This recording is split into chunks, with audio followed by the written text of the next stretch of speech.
Hi guys, so this video is a bundled mix of lots of people's bullying experiences that they sent in to me. I just wanted to quickly thank everybody that took part in this because it was really brave of you to share your stories with me, and I cannot thank you enough because some of these really made me cry. So yeah, let's get on with it, shall we?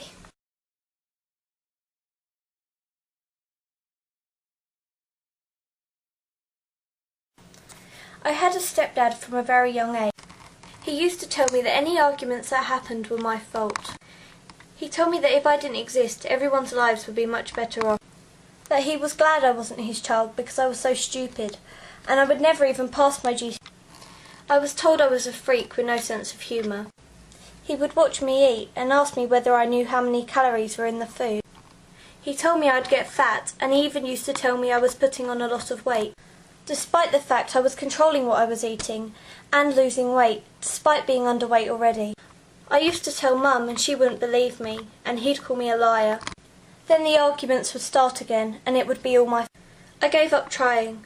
I became really depressed and started to self-harm and to try and control what I ate. I considered suicide on more times than I'd like to remember. It was only when Mum stopped ignoring it all that she moved us away, but I never got over it. I was bullied, and I was a bully myself. In primary school I got called fat, I got teased and did it too. I took my anger out on people, especially this one girl. I didn't hurt her physically, but mentally I did. Until 4 years ago now, I went to her on the first day of high school and I said sorry for what I'd done. She thanked me for apologising, and we even get the train together in the morning now. I hate what I've done, and although she's moved now, I still can't help feeling guilty. I was labelled as an ugly, nerdy tomboy who was weird and just wanted attention in middle school. In reality, I was hiding a lot about myself because I wanted to be accepted. They made fun of me for everything.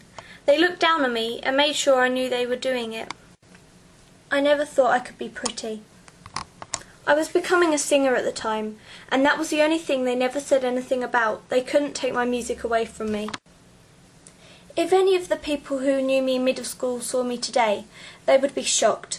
I am now much girlier. I wear my hair down instead of in a ponytail every day. I wear makeup. I am openly a singer, dancer and actor. I have a ton of friends. I'm even dating someone. I'm grateful that I survived it, because not everyone does. To everyone going through bullying, it does get better. I promise you that. Just be yourself, I mean it. He started sexually bullying my friend. What he did to her was disgraceful. He did it to me too, and some others. I would occasionally talk to my other friend. She was bullied just as bad as me, but nearly by the entire year group. Anyone who was friends with her was bullied as well, so it really made no difference to me. One lunchtime he got a knife out of his pocket, a proper one. I don't know where he got it from. He told me what he'd do with it if I didn't go out with him. I was too scared to tell anyone, so I agreed. He terrified me. He'd bring the knife into school every day and do things to me that I hated.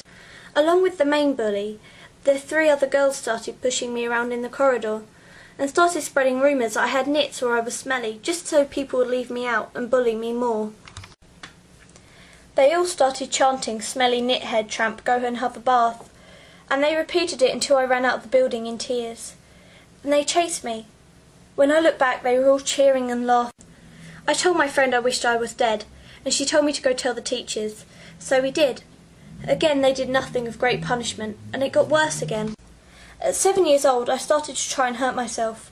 I would go home and cry for hours in my room, attempting to hang myself.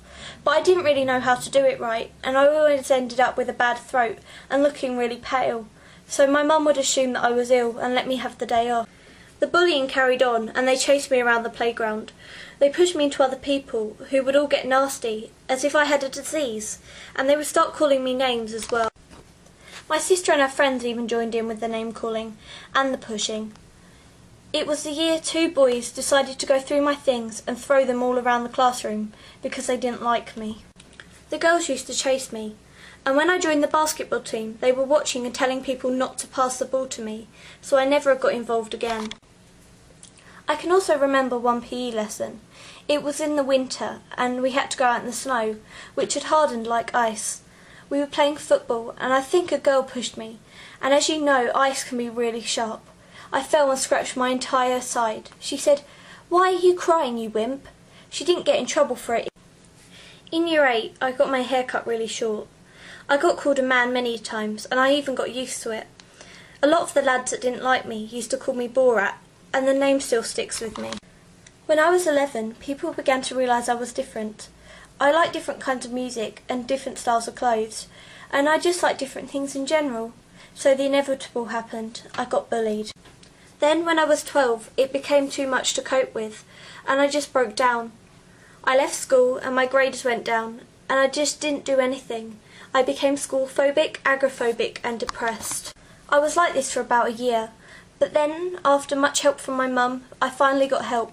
I was offered a meeting with a psychologist, which I went to with all my family, and then was offered future counselling. At 13, and a year of my mum trying to get the school to help my education, I got home tutoring from a school that I now attend full-time. I'm 15 now, attending school full-time and taking my GCSEs. And although I'm still school-phobic, agoraphobic and depressed, I am looking at colleges, going out more and becoming more independent. I am loving life now and looking forward to my future. If you're being bullied, tell someone. And if they don't listen, tell someone else. Don't keep it bottled up. You need to be and deserve to be heard. Love and embrace who you are. Don't change for anybody. My first real time of being bullied was in year 4, from my teacher at the time. A few months into the year, it was one of my friend's birthdays, and like many kids back then, she brought in some sweets for my class. My teacher took control of the sweets and chose which of the pupils got to have them. From this, my father was annoyed, and so he told the head teacher. My teacher then decided to bring in his own sweets from home and give them out to all the kids that he liked the most again. Again, my dad spoke to the head teacher. He would make me do work during the swimming lessons and miss out. I then left school and moved to a school down the road. But being the new kid at the school made me highly unpopular, and with other boys, this quickly moved on to physical bullying from a group of about... Most lunchtimes I was called names and beaten up by this group, and to make matters worse, the bully's aunt worked as a dinner lady at the school. So if they ever did anything, she would back them up and say that they did nothing. This girl in the same year as me would get her friend to tease me and throw things at me and say really mean things, like I got my milk off eBay and that I have nits and live in a bin. She would also say that I had really greasy hair. But months have gone on and the bullying has got better now, and nearly stopped. The bullying started in year 7. I'd never really got bullied before. I hit senior school and it got horrible for me. People would send me death threats and pull my hair. They would even take the mick out of my teeth, saying I needed to go to the dentist, and if that I didn't, they would kick my teeth in. They would call me a tramp and say I'd been lying in a chip pan. People would also spit on me and make me even want to kill myself. The bullying is now a little easier, but it still carries on. But I'm not going to let them win. Before, it used to hurt me and make me cry every night. But now I just let it go over my head, and I'm not going to stop my education.